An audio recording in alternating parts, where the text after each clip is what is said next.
Hello, welcome to the OSU Alumni Association's Travel Talk presentation, Alaska and the Inside Passage, with distinguished professor Alan Mix and Rod Chandler, class of 1968.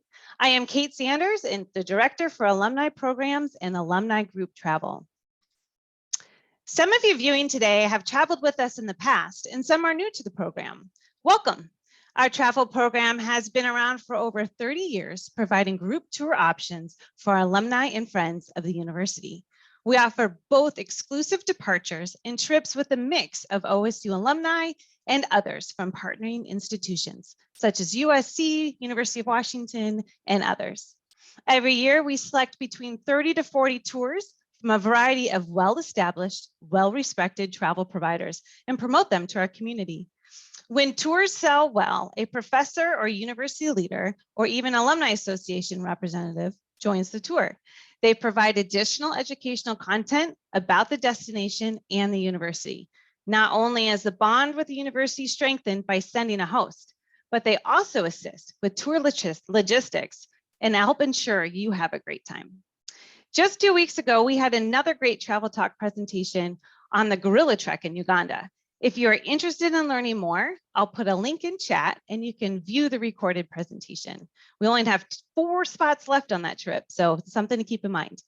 Then coming up on April 19th at 5:30 p.m., we'll do another travel talk on the majestic Mekong River Cruise. And that trip will take you through Cambodia and Vietnam. So again, join us on April 19th at 5:30, same place on Zoom, and you'll learn about that trip.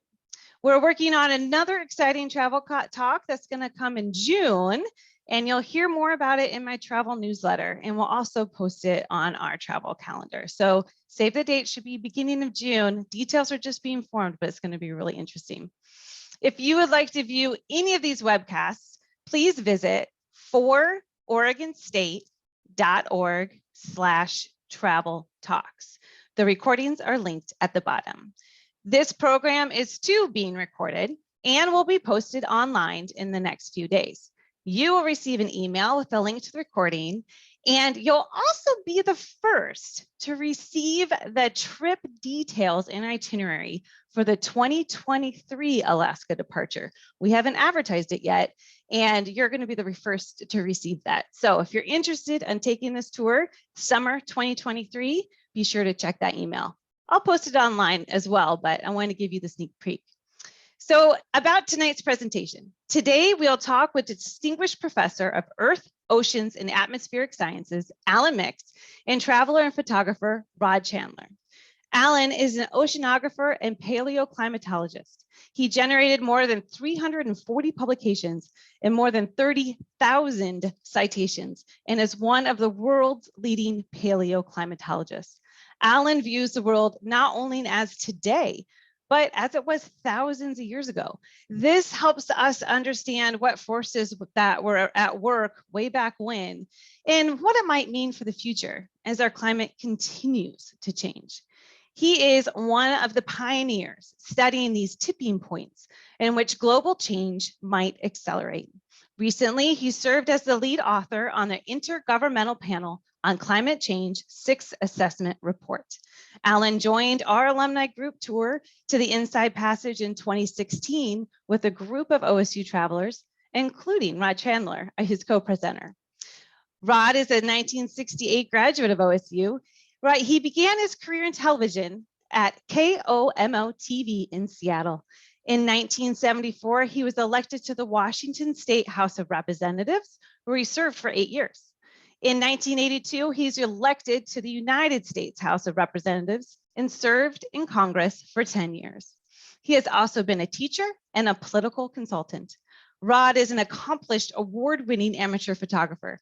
His photos have been published in several national magazines, and he currently lives in Washington with his wonderful wife, Joyce. So now, without further ado, please welcome Alan Mix and Rod Chandler. Oh, hi, everybody. You're in for a great trip with some of the best landscapes in the world. So I hope I can do a little bit to show you what you're going to see and dig in a little deeper. Are you seeing excuse me, seeing the first image. Yes, we see your presentation. Okay, great.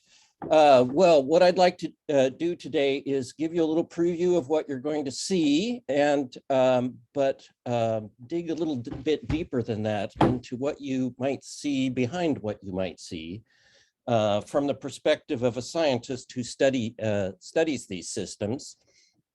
And so we'll start with thinking about some of the things you're going to see. Mountains. We'll talk about why the mountains are there. Earthquakes. Everybody's heard of the Great Alaska earthquake that caused damage, and we'll see why that happens. You'll see a lot of glaciers. And we'll talk a little bit about sea levels. Sea levels in the news these days. And we'll talk about people, both the people you might see there and the people who have passed through that area.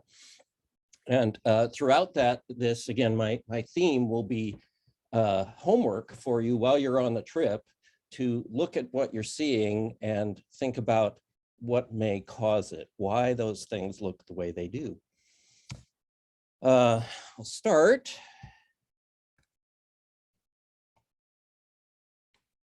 Well, of course, now it doesn't want to advance. There it is. I'll start with a view from my office in some of the expeditions I've done, where I've been, as Kate mentioned, I'm an oceanographer, so I've been working in the ocean off Alaska as well as in the fjords, and trying to understand the system and how it's changing, how it's changed in the past, how it may change in the future. So, this is the view from my office window a few years ago on one of my expeditions where we were drilling offshore to get a record of how the systems have changed. And one of the key features about Southeast Alaska that you'll notice immediately is the mountains. And in fact, this is the world's highest coastal mountain range. And the question is, why are those mountains there? Here you're seeing Mount St. Elias on the left, over 18,000 feet, and Mount Fairweather on the right. This is a little bit north of where you're going to end up. You'll end up just to the right off this screen in Glacier Bay, south of Mount Fairweather. So why are they there? And then here's the view from Sitka, where I guess you're going from Juneau down to Sitka. So you'll end up here and you'll see from town Mount Edgecombe. Well, what is that? Any of you that spent time in the Pacific Northwest still, or when you were students, know about Cascade volcanoes. And indeed, this is a volcano. It's nominally quiet right now, but it is an active volcano. It's also the site of one of the world's greatest April Fool's jokes, where one of the residents of Sitka a while back flew up a mountain of used tires, lit them on fire on April 1st, and convinced everybody that the mountain was erupting. Well, it wasn't. So it's a volcano. Why is it there? That's a question we'll ask. So let's go there. Well, first of all, many of you may have heard of plate tectonics, and that's the movement of Earth's crust on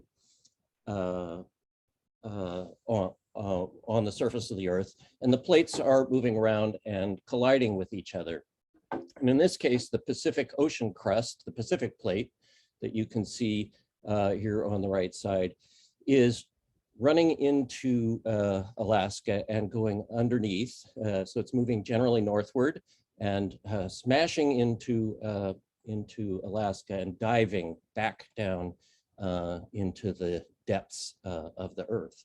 And when it does that, it shoves a bunch of sediment and anything on its surface that accumulates against the edge of the continent, and it pushes the mountains up.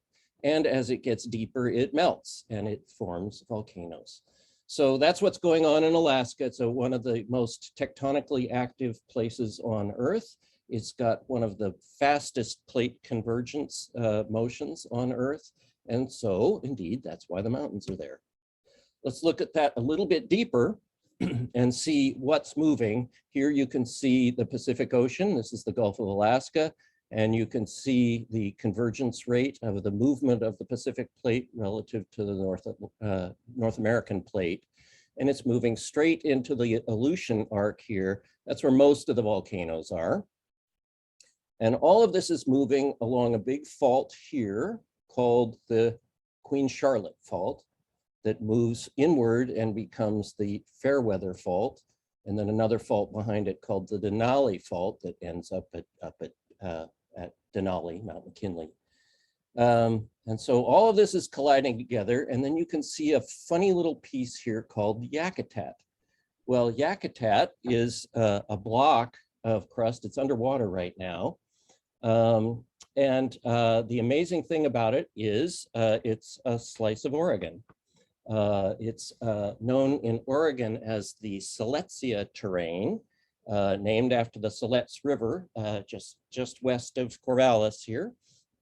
And it's a collection of old, about 50 million year old volcanoes and sediments and things that accumulated on the ocean that jammed into Oregon and formed most of Western Oregon. And then the Queen Charlotte Fault here sliced off a piece of it, and it traveled all the way northward and ended up in the armpit of the Gulf of Alaska there, just along the edge of where the St. Elias Mountains are and where all of this, these islands and fjords you'll be passing through are. So here's the Queen Charlotte's Fault, and you can see how it connects down to Oregon. And so you'll be effectively,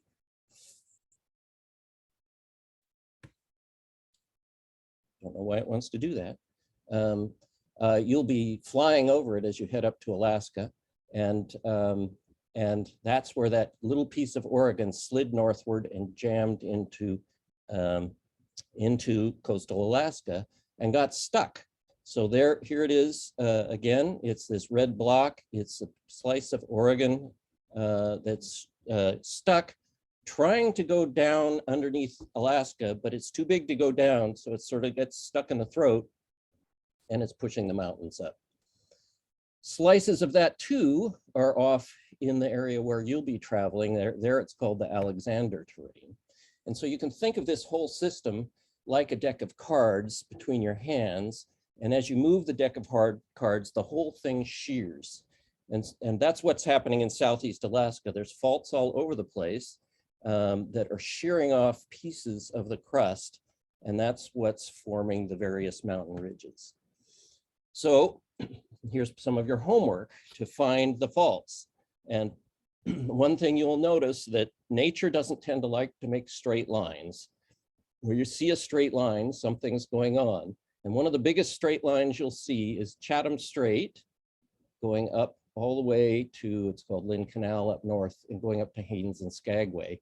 You're going to come across that toward the end of the cruise as you head towards Sitka.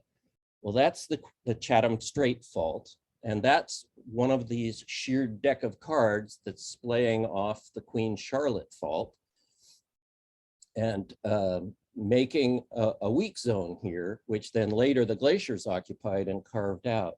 So you can look for this as you sail across it, the Queen Charlotte's Fault, and you'll notice that anything straight then is anomalous, and there's a reason it's there. It's a fault.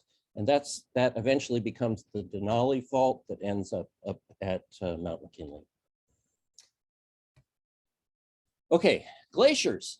Why are the glaciers there? How do these glaciers work? Well, this one happens to be the Muir Glacier. This picture was taken, more than a decade ago. When John Muir visited this site in the early 20th century, the glacier was filling these valleys all the way to the top and was way out into the ocean, in the saltwater in the fjord. And so it has been retreating. So, but what does that mean? How does a glacier retreat? Does that mean it flows uphill? That would be an odd thing. Well, here's the idea of glaciers. They aren't just piles of snow, and they don't flow uphill. They flow downhill like rivers. So what glaciers have is a net accumulation area, an area where there's more snow than melting, And so the snow piles up. And as they get down to lower elevation, they have a net melting zone, which we call ablation, and they have a net loss of ice.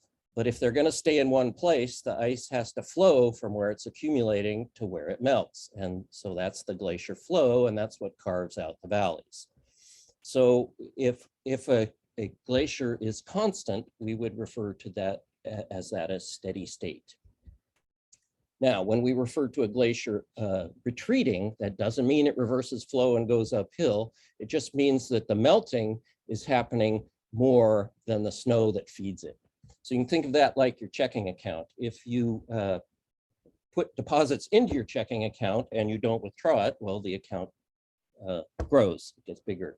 And if you write more checks than you put in, your account shrinks. But there's always money flowing through your checking account, sort of in a one-way pass, I guess. So you can think of glaciers that way. They have a budget, and they have input, they have deposits, that's the snow, and they have withdrawals, that's the melting. And it can be melting, or it can be calving, or breaking off of icebergs into the ocean. Same idea goes for continent scale glaciers. It has an accumulation zone where it's snowing up high. It has a melting zone or an ablation zone down low, and it has ice flow between those places. So it's always moving. But in this case, with a continent scale glacier, it makes its own topography. So it makes its own downhill. It flows downhill based on its surface slope. But exactly the same idea. The ice is flowing always out toward the edges. And if it's retreating, that just means more is melting on the edges than is snowing on the top. Okay, so let's go back and look at the Muir Glacier. This will be similar to some that you will see, but you can see an area up high where it's very smooth, very white, it looks very clean. Well, that's the accumulation zone. There's more snow than melting there. What you're seeing is a clean snow surface. It flows downhill, and then you see it start to look dirty, and you start to see it look crevassed with cracks forming, and that's the ablation zone. So you're seeing those crevasses because the fresh snow that's on top is melting, and the glacier is stretching out and cracking as it moves downhill. And then you can see other features here, which you can look for when you're in Alaska. And for example, the pile of rocks that's left either on the edge, which is called a lateral moraine, or between flowing rivers of ice, that's called a medial moraine, or at the end, which is called a terminal moraine. So that's some stuff you can look for. You can also look to see where the ice was in the past, where things look very carved off, smoothed off. You can tell that there was ice there in the past, whereas if you see jagged peaks, they were probably not covered by ice. They're not smoothed off. Okay, so here's give or take where you're going to be between Sitka. You'll go to Glacier Bay, you'll come back through Frederick Sound, you're going to end up out here in Sitka. And most of the glaciers are either inland, or the big glaciers at least, or around Glacier Bay and so on, and then farther north up in the mountains I showed you at the beginning. But it wasn't always like this. Here's give or take what it looked like 20,000 years ago, where pretty much the entire thing was covered by ice. And here you can see Chatham Strait. Remember the Chatham Strait fault I mentioned, filled with ice and serving as an ice stream, bringing ice out into the ocean. Well, we've looked a lot at how the ice has been leaving the continent. And actually, my research program is looking at how ice left Alaska, and then now how it's leaving southern Greenland, and how it's starting to leave northern Greenland, because we're using these different areas to look at different phases of the process of losing ice, which the Earth is doing right now. And so we want to learn about how fast that goes, what processes make that go, and that's the point of our research. Well, here's an attempt to model what's known as the Cordilleran ice sheet, the ice that covered Western North America over the last 120,000 years. And in this case, it's a fairly simple climate model that then feeds a glacier model that can show where the ice was. And this is, there are two models side by side here with slightly different inputs to test the sensitivity of the model. And what you'll see is ice starting from no ice 120,000 years ago, ice sheets growing from their origins in the mountain and pulsing forward and backward as this ice flows downhill, and sometimes the melting winds and sometimes the snow winds. And so you can see that it wasn't just a block of ice sitting there, it was a very dynamic system in which the ice was coming and going, carving out those valleys and the fjords that you'll see. This goes all the way down to Washington, Vancouver Island in the south, and the area you'll be sort of in the middle here. Now we're at the last glacial maximum. Ice was most of the way out, and then ooh, it went away fairly quickly, and we're left with just a little bit of ice today. So you'll be seeing this entire history of how the ice came and went, carved different places at different times. And so you can look for those glacial features, things like moraines, boulders, carved valleys, U-shaped glacial valleys, and so on, and think about how they formed and perhaps when they formed. Okay, moving on to what the glaciers do to sea level. Well, we know that it, as on a global scale, as the glaciers form and retreat, they take water out of the ocean. So at the ice age, the sea level is lower because they steal water from the ocean and store it on land.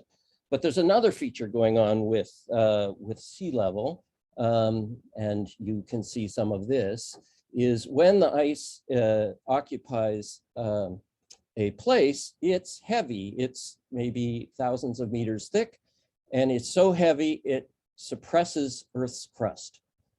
So the crust sinks under the ice and it comes to equilibrium with gravity. And so that's referred to as isostatic equilibrium. So under the ice, the crust sinks, it flows outward, and outside the ice, the land bulges up. That's referred to as the glacial forebulge. So what happens then when the ice leaves is the crust rebounds and the forebulge collapses and it returns back to its original pre-ice state, plus or minus, because of course the glacier carved out some valleys and so on. So this is again something that you will see as the ice is leaving, the land moves up. And so we can actually map that. And now here's a map of the isostatic rebound of Alaska. Centered on Glacier Bay is the rate of current uplift of the land. So you can, if you can see the numbers, it's centered around Glacier Bay and up near Yakutat. And these are numbers of the land rising at about 28 millimeters per year, which is sort of about an inch per year, give or take. The land is coming up. Well, will you see that? If you look carefully, yes. So here's what it might look like. This one, it doesn't happen to be in Alaska, but what you can see as you're coming by on a boat or flying over is old beaches that are now up on dry land. And they may have clamshells in them, or they may have sandy or gravelly beaches that are obviously flat. This is another case of nature abhors straight lines, but when you see a bunch of straight lines, that means something. So look for straight lines above current sea level and above the tide level, and you may see old shorelines. And one of the places you will probably see them is near Glacier Bay. I mentioned that the current uplift is very strong near Glacier Bay, near the town of Gustavus. And indeed, land is emerging from the ocean there every year. I said it's coming up at about an inch a year. Well, the tidelands are coming up. So there's actually a bit of a real estate boom going on there. where new land is being created. So if you buy coastal property, you'll have a whole bunch more soon. Either that or you'll have neighbors seaward of you. You will see this when you go to Glacier Bay. And you can see it either in the uplifted land, or you can see it in the, if you look to the forest, you may see really near the coastline, there's very young trees. And as you get further away from the ocean, you may see older trees. So look for it. You can find the old sea levels.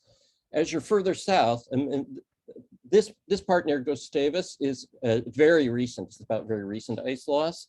If you're in other parts of the fjords, still look for these sea levels, because you'll see the rebound from the last glacial maximum, from that animation that I showed you of the ice coming and going. That may be quite a bit above sea level. So look for those as you're floating by on the boat. You can find them. It's a little hard because they're mostly covered by forest, but they're there. People. Well, you will meet some people while you're there from some of the indigenous cultures. And this is actually one of Rod's pictures that he may end up showing you again. There have been native peoples living there for a long time. And indeed, perhaps these are relatives of the first people to enter North America. Now, the question, it's a research question right now, is how did people get to North America? Well, there's two potential pathways, and they're hotly debated. Scientists love to debate. You may have heard of the Bering Land Bridge. During the last ice age, sea level was lower. I said the glaciers stole the water out of the ocean, so sea level was lower. And that made the Bering Straits into dry land. And so the original idea is that people just walked across Bering Land Bridge, hung out, and then walked through an ice-free corridor between, I mentioned the Cordilleran ice sheet, the part in Western North America, and the Laurentide ice sheet, which is the rest of North America, mostly in Canada, of course. And so that's what everyone thought about how people got to America. They walked. But there's another possible route that is now referred to as the Kelp Highway, and that is that they came by sea, either along the coast of the Bering Land Bridge or across the Aleutian Islands, just jumping between islands using boats, and then down the coast using marine resources. It's a very rich place where you can get fish, shellfish, and so on, salmon, and following the path along the coast southward, and then eventually landing inland. There's been a raging debate in the literature, there's not a lot of archaeological record for the early parts, but actually one focus at OSU has been trying to find the earliest Americans. Well, there's new results on that from a paper that just is coming out now. In fact, I got it just a couple weeks ago. I've known about it for a while. But that is to work east of the Rockies, dating boulders. These are called erratic boulders. They're big boulders dropped by the glaciers. And there's a technique to date them by recording how many cosmic rays they have absorbed by being exposed to the sun and the air. They have now been dated to about 13,800 years ago. That is when the inland corridor, the corridor between the ice sheets that people might have walked, opened up. Before that, they probably couldn't get through there. It was covered by ice. But here's the problem. People lived along the Columbia River Basin rivers over 16,000 years ago, and there's some evidence that people lived even 20,000 years ago further south. This also is OSU research, Lauren Davis here. This is an OSU paper from Jory Clark. And so the coastal route was open for migration at least 18,000 years ago from that glacier animation. And that's probably, almost certainly now, where the first North American people came. They migrated along the coast. And recall back to this glacier map, it wasn't all ice. There were some little spots of green along here. So you can imagine people coming along, stopping for a while and moving on when times were favorable, and then eventually ending up south of the ice. In fact, they probably used the Columbia River to follow the salmon inland as a resource. So they may have come in boats. They probably had sealskin kayaks, things like that. They might have had dogs. That's debatable right now. There's an effort to trace the origins of the domesticated dogs. It certainly happened in Northeast Asia to become sled dogs. It is not yet clear when the domesticated dogs came across, but they could also just walk on sea ice. In fact, that's what Inuit people do today. For example, the Inuits hunt seals on the ice. The seals have to come up to breathe. So on sea ice, this is frozen seawater now, not glacier. The seals come up and they're pretty easy pickings with just a spear. People at low tide actually dig through the sea ice and get under the sea ice and harvest mussels. That sounds like a pretty precarious deal. They got to get out of there before the tide comes back, but it's a rich resource.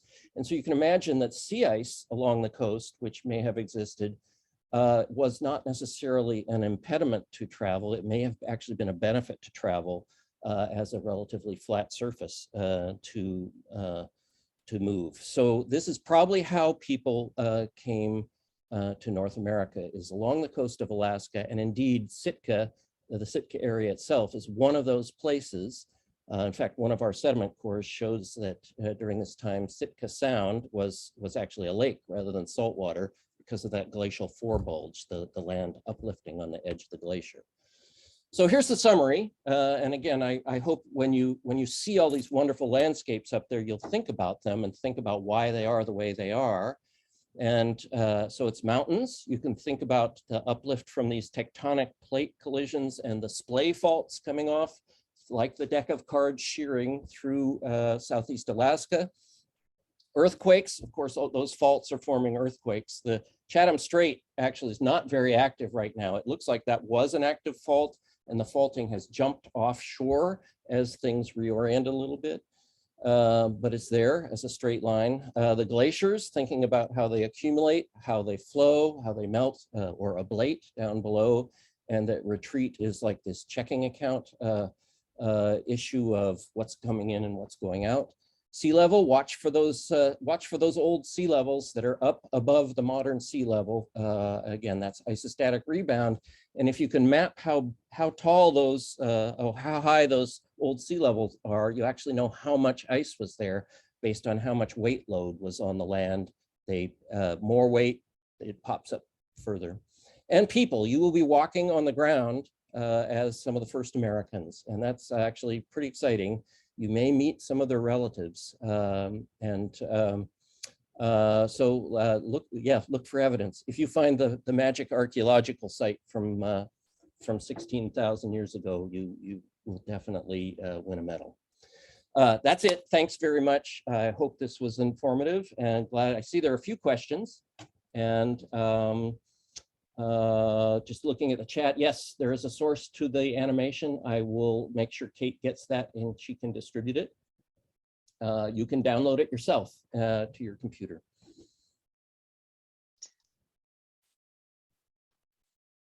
Great, that was wonderful. And now we'll switch over to Rod.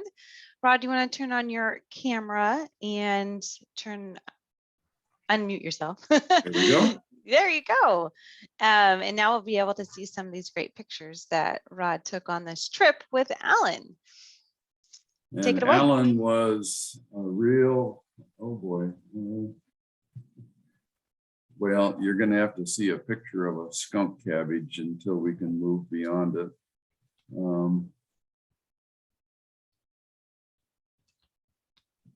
There we go. Alan, great job. I could sit and listen to you all day, and I just really appreciated your presentation. What I would like to do here is share with you some pictures and impressions from the trip. This picture was taken in Fairbanks because Joyce, who's sitting right here to my right, And I chose to do the land portion in addition to the inside passage. And I very much recommend doing this. I'd also like to say that one of my colleagues in Congress, Mike Oxley, was on a cruise in Alaska, and he was leaning over it was one of the big ship cruises, leaning on the rail, and a man walked up, and the two of them were standing there. And Mike, who's a real outgoing fellow and nice man, introduced himself to James Michener, of all people. He was up there doing research on his book called Alaska, and I highly recommend it, whether you're going to go or not, but especially if you're going to go. Yes, it's a novel, but it gives you some wonderful information about Alaska and so much of what we just heard about all of these land and sea and ice features. So we went by train from Fairbanks, and this is a wonderful service. The Alaska Railroad, they really do it right. Much of the time I was able to be in a open air car and take pictures as the scenery went by. And there you see, looking out the window or leaning out of that open air car as we went around one of the curves on that trip. This is Denali National Park, and it is just, I have so many pictures, and I wish I could show all of them to you, but there is just one incredible scene after another in that park. We were lucky, we had a pretty good weather, and we got to see Mount Denali. Not everybody does, and I don't know what the percentage is, but we were extremely fortunate. We also heard a presentation by a young man who climbed the mountain, and that was absolutely fascinating. One year I was, when I was still in Congress, I was up on the North Slope, and I flew with the Air Force back to Washington State, and the pilot of the airplane flew right around Denali. So I've seen it from the ground, and I've seen it from the air really, really close up. And I've told Kate, I really want to go back on this trip, and I think we will probably go next year and hopefully get to see Denali again. This is a caribou that we got to see at Denali, and there weren't many of them, but we did get to see them. We saw a number of moose on the trip. In fact, one hike, it wasn't a bull moose like this one, but it was a cow moose. We were actually had to divert around where she was with the calf, because they could be very protective of their little ones. And guess what? The beavers got to see a beaver. And this guy was very hard at work. He was coming up out of this pond and clipping off these branches. And if you know anything about beavers, they swim over to where their lodge is, dive under, pull that food for winter under there, and stick it into the mud, store it for the winter. Just because I was interested, I did some research on beavers, and they are a fascinating animal. So read up on them if you go, because you are almost certain to see beavers. This is Sitka, just a lovely little town. One of the highlights there was the population of eagles, and you will get a chance to see lots and lots of eagles on this trip. Scenery like this. And one of the things that I enjoyed so much was meeting Alan, obviously, and other people both from Oregon State University and from other universities. And I do a frequent, well, 3 or 4 or 5 times a year, I send out emails, and most of those people on this trip are on my email list. And so I've stayed in touch with them, and that's been really nice. You'll make some lifelong friends on the trip. And this is in Sitka. We had the benefit of a very nice presentation by some of the natives. I am just an absolute cupcake when it comes to sweet little babies and darling little girls. But that was one of the highlights of the trip, is getting to meet these people.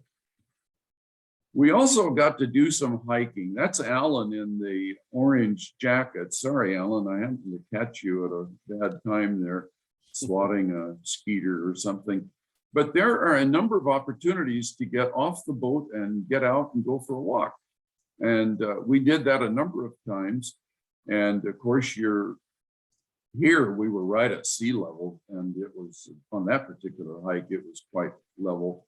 We did have a little bit more of a challenge on some of the others, but it's just a wonderful place to get out and really have a feel for the terrain and the scenery. This man, what a delight he was. I wish I could remember his name. He's a Oregon State graduate in forestry, and he was showing us the berries that we could safely eat. This is great fun.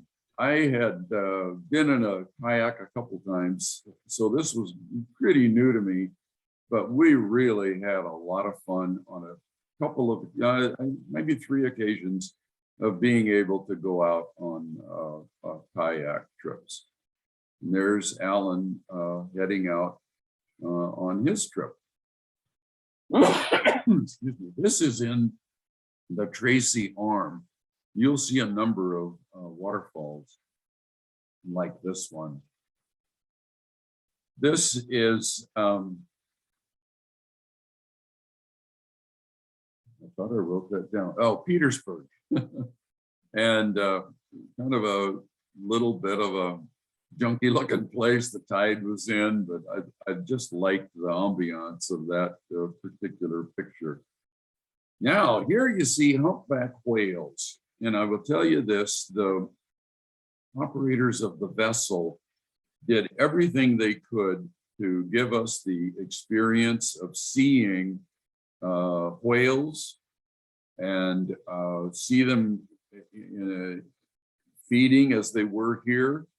And they really put on a show for us. And we saw them on a number of occasions. So I can just about guarantee you, you're going to get, and I'll say responsibly close to the whales and able to get some nice pictures or just the experience of seeing them in their habitat. We saw bears. These grizzlies are plentiful there. Of course, we were never in a proximity to them as I was with this one. This is an Alaska bear, but not from the trip. I put him in because, actually her in, because I wanted to talk about that. But you will see some bears. We saw them on the bank. We saw them at a fish hatchery in a number of places. Here are more friends to make. We were getting ready to go into the Tracy Arm with life jackets and into the, well, not kayaks on this one, those powered rubber boats that we went right up close to the glaciers in the Tracy Arm. And you can see the boats right up close. And we got to see one of these where a chunk of the ice fell off, calved, and you've heard the term rock your boat, and boy, it did. It not to the point of being anywhere near dangerous, but it was really a wonderful experience.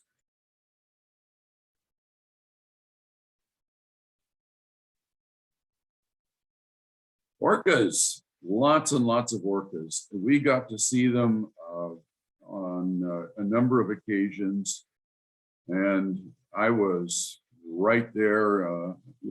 I love photography, and I had a nice long lens, so I was able to get them in shots like this. Here they were playing. They're a very social, interesting animal. This was right at sunset, which means it was very, very late. You can see that nice golden light on the fin of that big male. And we're not sure. One of the biologists on the trip thought that this was probably actually orcas mating. So we don't know. Maybe. Here's Glacier Bay. And that, what a highlight of the trip that was. Beauty beyond comparison. And you can look for those things that Alan talked about, or you can get your camera out like I do and just snap away. This was very early morning when we pulled in there and began to experience the beauty of that part of our trip. We're a little bit dwarfed there. Look at that huge cruise liner against those mountains in Glacier Bay. Eagles, I mentioned, you'll see a bunch of those. This one had caught a fish, and I live in Skagit County, Washington now, and I have zillions of eagle images. This one, however, is from the trip. That bird had just caught that fish and was kind enough to fly right by and give me an opportunity to get a good shot of him. These are sea lions, lots of those critters up there. Our vessel went right by them. And this is the Mendenhall Glacier? I believe it is, yeah, just out of Juneau. And that you saw earlier, Mount Fairweather at sunset with an eagle flying through there. And that brings me to the end of my portion of the presentation. Those photos were stunning. Thank you, Rod. That was really great. One thing I do want to add about the special thing about this trip is it's a small boat, and with smaller boat tours, we have the flexibility if there happens to be something interesting, or a pod of whales, or you see some bears, or there's something you really want to look at, you can stop and just watch, and they'll alter the itinerary. If something's going on and you really want to watch it, then they'll definitely alter the itinerary so you have that opportunity. I was on this trip a few years ago, and that is what happened. We were at a lunch stop and just watching things, and we saw 2 humpback whales and a baby humpback kind of in the middle between 2 adult humpbacks, and then 2 orcas following them. And we thought we were going to have a National Geographic moment, but it was pretty interesting. So we were able to just kind of follow these whales and watch to see what happens. And you have that flexibility in a small boat. Whereas on some of these larger cruise ships that you might see out there, they don't have that flexibility. But what a great shot that brings back so many wonderful memories. We had one question for Alan that did come in, and Alan, I believe, just answered it in chat. I had a question regarding the glaciers in Tracy Arm, and so I'll have him answered there. And then also real quick, our executive director, John Valva of the OSU Alumni Association, is joining us as well. So John, if you want to pop your camera on and say hi, welcome to do so. Thanks, Kate. I just want to thank Alan and Rod for your magistry here. This is where my wife Hannah and I are going on this trip in July, and I wish it was tonight. You just brought us to a moment in time a couple of months from now that we're dying to do. So for those of you on this Zoom tonight that are planning on joining us in July, I'm John. I'm your cruise mate. And we're looking forward to spending some time with you. For those of you who have gone on these trips before, I'm jealous, like I am of Alan and Rod, and we're looking forward to it. Thank you. I'm going to watch this about 3 more times between now and then, so that I can pretend I'm as smart as Alan is and say, well, you know that over there, that's what's going on. And we'll try as much as possible. Thanks, Kate, for putting this on. Thanks to all of you for joining tonight. We're looking forward to it. Go Beavs. Yeah, thank you. And Alan, did you want to add something about how the glaciers had filled the harbor? Yeah, I tried to answer in chat. I saw questions were coming in both chat and Q&A. Yes, it's the same question, so okay. you're okay. Yeah, so, and I mean, I have to admit, I didn't know the answer about Tracy Arm and Endicott, but it is possible that it isn't known. Some of these dating technologies for the rocks are fairly new and fairly expensive, and they just haven't gotten to everything yet. So so this is very much active research, and in fact, some of this stuff, I put the link to the glacier model in.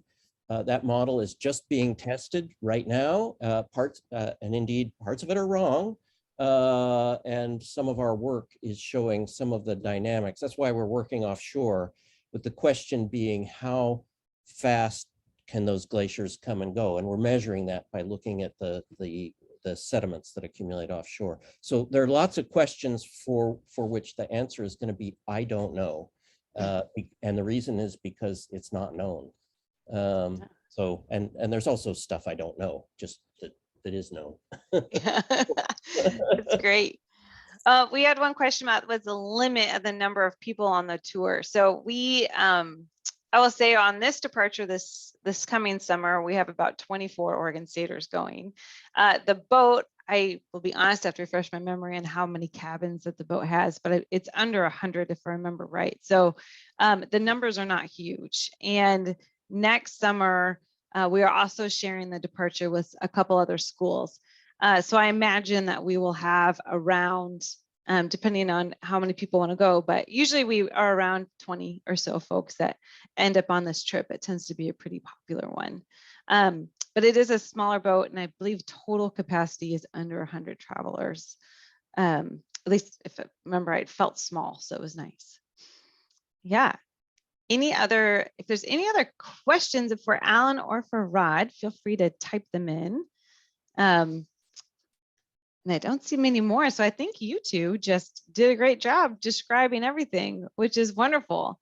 So I'll run through a couple other last minute slides since we're nearing the 6:30 mark anyways. And why I bring this up, don't worry if you have some other questions, feel free to type them in.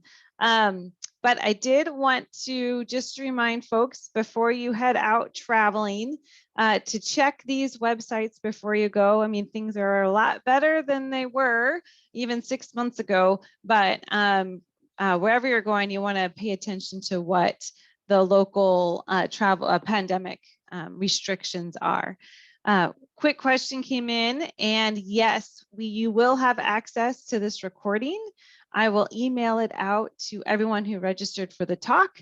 The recording will be available in maybe a day or so. It usually doesn't take too long to get it processed and then put online. And then it'll also be on our Travel Talks web page after that. And actually, this is how you can find it. We have a fairly new website. It is fororegonstate.org/travel. Link is down here at the bottom. But if you're at our main website, you'll want to hit that Get Involved button. Then I'll bring you up to a menu. You'll see Alumni Travel in this menu option. And then I'll bring you to your main travel page. And here's our tour calendar, a place to ask us some questions, our Travel Talks resources. And at the Travel Talks, we'll list what our upcoming talks are. And then at the bottom, we have all the recordings of all of our Travel Talks. So that is another resource for you to be able to find us. And also, yes, we are on Facebook. So you're welcome to find us there as well. join the community on Facebook and ask people questions, ask me questions, and I also post information about upcoming trips and travel in general. So we are there as well. And that is all I have for us tonight. So thank you very much, Rod and Alan, for being here. We really appreciate it. And we hope that everyone has a lovely evening. So thank you again.